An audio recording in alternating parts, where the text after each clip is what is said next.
સુરત મહાનગરપાલિકાની ગંભીર બેદરકારી સામે આવી। ડિંડોલીના ચેતનનગરમાં 5 વર્ષીય બાળકનું રમતા રમતા મોત નીપજ્યું। મળતી માહિતી મુજબ ચેતનનગરમાં ડ્રેનેજ લાઇનનું કામ ચાલતા ગટરના ઢાંકણાઓ ખુલ્લા મૂકવામાં આવ્યા હતા। રમતા રમતા એક જ ઘરની 2 દીકરીઓ રમી રહી હતી, તેના પર આ ગટરનું ઢાંકણું પડી જતા 2 વર્ષની દીકરી તો નીકળી ગઈ, પણ 5 વર્ષની ભાગ્યશ્રીના માથાના ભાગે ગટરનું ઢાંકણું વાગી જતા તેનું મોત નીપજ્યું।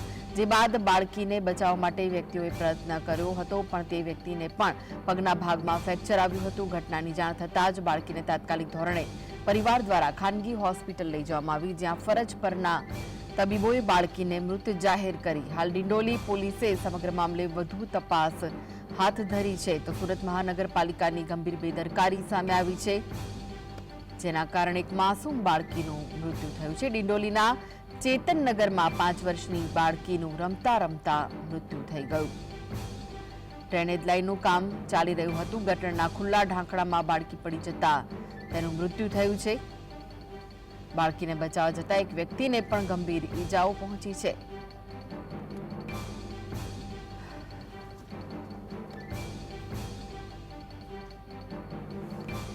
તો આ વિશે વધુ માહિતી માટે જોડાઈ ગયા છે સુરતથી સંવાદદાતા સાઈસ।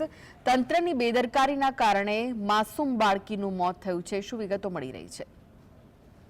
બિલકુલ ચોક્કસપણે કૃષ્ણા, જે રીતના સુરત મહાનગરપાલિકાના તંત્રના બેદરકારીના કારણે ડિંડોલી વિસ્તારની અંદર 5 વર્ષીય જે નાની માસૂમ બાળકીનું જે છે તે મોત નીપજ્યું છે। ઘટના સ્થળના દ્રશ્યો બતાવવાનો પ્રયત્ન કરી રહ્યા છે કે આ ગટરના આજુબાજુના લગાવવાના જે રીંગના ઢાંકણા છે તે અહીં સાઈડ પર મૂકવામાં આવ્યા હતા। અહીં 2 બાળકી રમી રહી હતી, 2 વર્ષની બાળકી અને 5 વર્ષની બાળકી બંને અહીં સાથે રમી રહી હતી, પરંતુ આ ઢાંકણા એટલા વજનદાર હતા કે નીચે પડી ગયા હતા। સાથે જ અહીં ઢાંકણા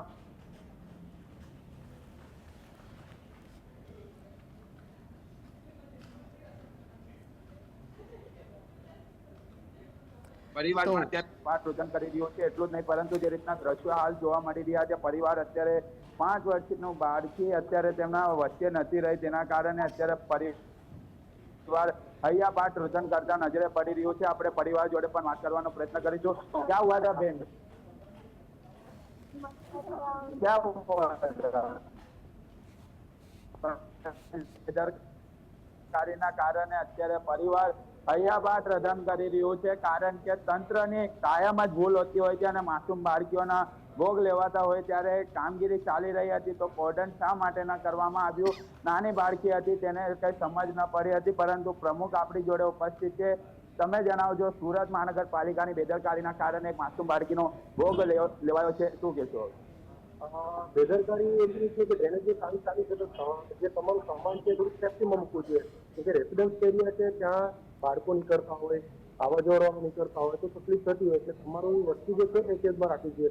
બીજી એક બેદરકારી જે એસએમસીને આ લોકો કંપની છે કે એ છે કે અમારે આ જે રોડ છે બહુ સાંકળો છે, અને અહીંયાથી એમ્બ્યુલન્સ જે આ બન્યું છે એમાં જયારે એમ્બ્યુલન્સને ફોન કરવામાં આવ્યું ત્યારે રોડ પર આગળ ટ્રાફિક લાગે છે અને મચ્છી માર્કેટવાળા આખું રોડ જે છે કવર કરીને રાખ્યું છે, જેમાં અમે ઘણી વખત કમ્પ્લેન કરી છે કે મહાન માર્કેટ હટાવો અને ટ્રાફિકને અમારે ફ્રી કરો, ટ્રાફિકથી ફ્રી કરો, પણ છતાં બી અહીંયા કોઈ સાંભળવાનો નથી। એમ્બ્યુલન્સ લેટ આવી, કદાચ એમ્બ્યુલન્સ ટાઈમ પર આવતો, કદાચ એમ્બ્યુલન્સ જો ટાઈમ પર આવતો બાળકની જાન બચી શકે એવું હતું।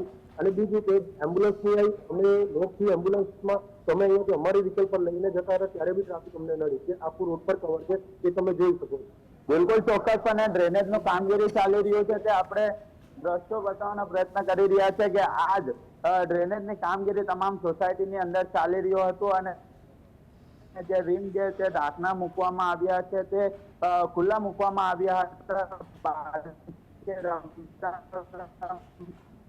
ત્યાં પહોંચી ગઈ હતી અને તે ઢાંકણા તેમ હતું, સમગ્ર મામલાને લઈને આવી રહ્યો છે, પરંતુ અવારનવાર સુરત મહાનગરપાલિકાના ગંભીર બેદરકારીના કારણે માસૂમ બાળકીઓના ભોગ લેવામાં આવતા હોય તો તંત્ર દ્વારા કઈ રીતના પગલા લેવામાં આવતા હોય તે પણ એક મોટો પ્રશ્ન ઉપસ્થિત થઈ રહ્યો છે। એક વ્યક્તિ બચાવવા માટે પહોંચ્યો હતો, તેનો પણ પગ ફ્રેક્ચર થયું હોવાનું સામે આવી રહ્યું છે। આવા દ્રશ્યો સુરત શહેરમાંથી અવારનવાર સામે આવતા હોય, પરંતુ તંત્ર દ્વારા કોઈ પણ પ્રકારના પગલા લેવામાં નથી આવતા। જવાબદાર અધિકારી સામે પગલા લેવામાં આવશે કે કેમ તે પણ એક મોટો પ્રશ્ન ઉપસ્થિત થઈ રહ્યો છે।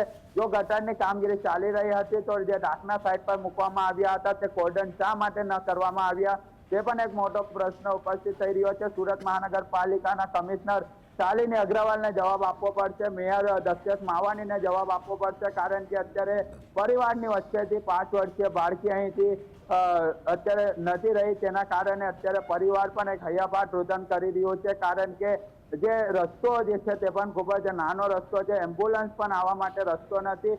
જો એમ્બ્યુલન્સ સમય પર આવી ગઈ હોત તો બાળકીનો જીવ બચી ગયો હોત તેવું પણ પ્રમુખ લોકો દ્વારા જણાવવામાં આવી રહ્યું છે. પરંતુ જે રીતના 2 બાળકી રમી રહી હતી, જેમાંથી એક 5 વર્ષીય બાળકી ભાગ્યશ્રીનું અત્યારે તેનું ઘટના સ્થળે મોત નીપજ્યું હતું અને અત્યારે પરિવારની એક શોકની લાગણી જોવા મળી રહી છે. જી જી, આભાર સાહિદ સમગ્ર માહિતી